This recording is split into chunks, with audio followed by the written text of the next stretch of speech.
పచ్చి పులుసు కోసం తెలంగాణ స్పెషల్ అండి. పచ్చి పులుసు సమ్మర్లో చాలా చేసుకుంటాం. కొత్త చింతపండు వస్తుంది కదా, చేసుకుంటాము. దానికోసం ఒక గిన్నె పెట్టుకొని దాంట్లో కొంచెం ఆయిల్ వేసుకోవాలి.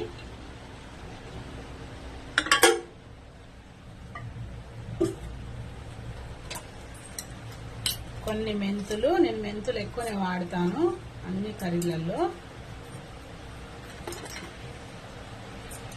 ఇలా పప్పు చారు, చేపల కర్రీలకు అలా. అందులో కొంచెం జీలకర్ర, కొన్ని ఆవాలు,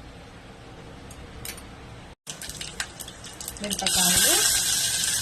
ఇంకా ఎండుమిరపకాయలు ఉంటే బాగుంటుంది, మా ఇంట్లో లేవు.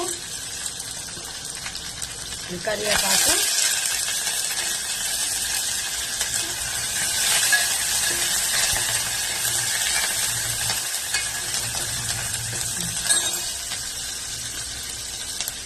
ఎల్లిగడ్డ అక్క ముక్క దంచుకోవాలా. ఎల్లిపాయ వేసుకుంటుంది, పోపులలో మంచిగా ఉంటుంది.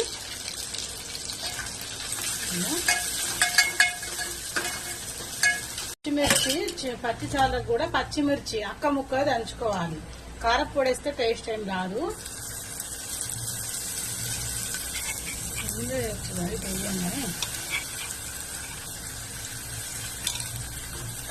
పచ్చిమిర్చి అక్క ముక్క దంచుకున్నది నూనెలో వేగనియాలి. పసుపు సరిపడంత, ఏదైనా సరిపడంతనే. అందులోనే కొంచెం ధనియా పౌడర్, కొంచెం నువ్వుల పౌడర్ వేసుకోవాలి, బాగుంటుంది టేస్ట్ పచ్చిచారుకు. స్పూన్ నువ్వుల పౌడర్. మా ఇంట్లో నేను నువ్వుల పొడి చాలా వాడతాను, అంటే చాలా చాలా వాడతాను. పొడి, పల్లీల పొడి, కుడక పొడి, నువ్వుల పౌడరు, ధనియా పౌడర్, ఇవి చాలా చాలా వాడాలి. ప్రతి కూరలలో వాడాలి, పప్పుల తప్ప అన్నిట్లలో వాడుకోండి. హెల్త్కు మంచిది. కాల్షియం కూడా చాలా ఉంటుంది. ఇది వేగిన తర్వాత ఇప్పుడు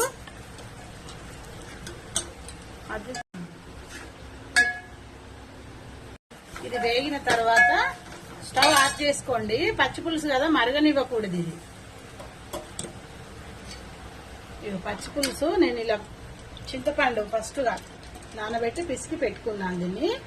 ఇది డైరెక్ట్ మనం పోసేసుకోవాలి. ఇలా ఇదంతా మొత్తం ఇలా తీసేసుకోవాలి. మాకు సరిపోతుందండి, చాలా చేస్తే కొంచెమే సరిపోతుంది. ఇది మరగనివ్వడం లేదు, మరగనిస్తే పచ్చి పులుసు కాదు కదా, అందుకే మరగకూడదు. ఇందులోనే ఉల్లిగడ్డ పోపులు వేయకుండా చిన్న చిన్న ముక్కలు కట్ చేసుకొని పైనుంచి యాడ్ చేసుకోవాలి. ఇది యాసిడిటీ ప్రాబ్లం ఉన్న వాళ్ళు కొంచెం బెల్లం ముక్క వేసుకోండి పచ్చి పులుసులో. పులుపు తింటే కొందరికి పడదు కదా, నాకు కూడా పడది. నేను కూడా కొంచెం బెల్లం యాడ్ చేసుకుంటా, చక్కెర కాదు బెల్లం. సరిపడా ఉప్పు. తెలంగాణలో ఎండాకాలం వచ్చిందంటే చాలా చాలా చేసుకుంటాం, ట్రై చేయండి. ఓకే,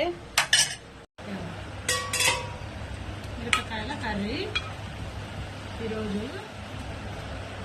దానికి కాంబినేషన్ చప్పడి పప్పు. ఒక 2-3 మిరపకాయలు చిన్న తరుము కూడా వేసుకొని చేస్తాను నేను, మరి చప్పగా కాకుండా. పచ్చి చారు, మిరపకాయల కర్రీకి పప్పు చారు, చప్పడి పప్పు చారు ఉండాలి, చారు ఉండాలి, బాగా టేస్ట్గా వస్తుంది. ఎంత టేస్ట్ కూడా ఒకసారి ట్రై చేయండి. మా ఛానల్ని సబ్స్క్రైబ్ చేయండి, ఫాలో కొట్టండి, లైక్ కొట్టండి, కామెంట్ పెట్టండి. ఓకే,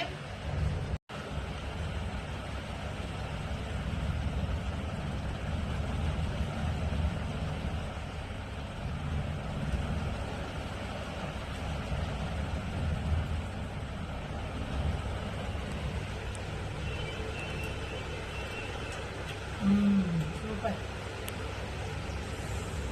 వావ్, చాలా చాలా బాగుంది, నిజంగా బాగుంది.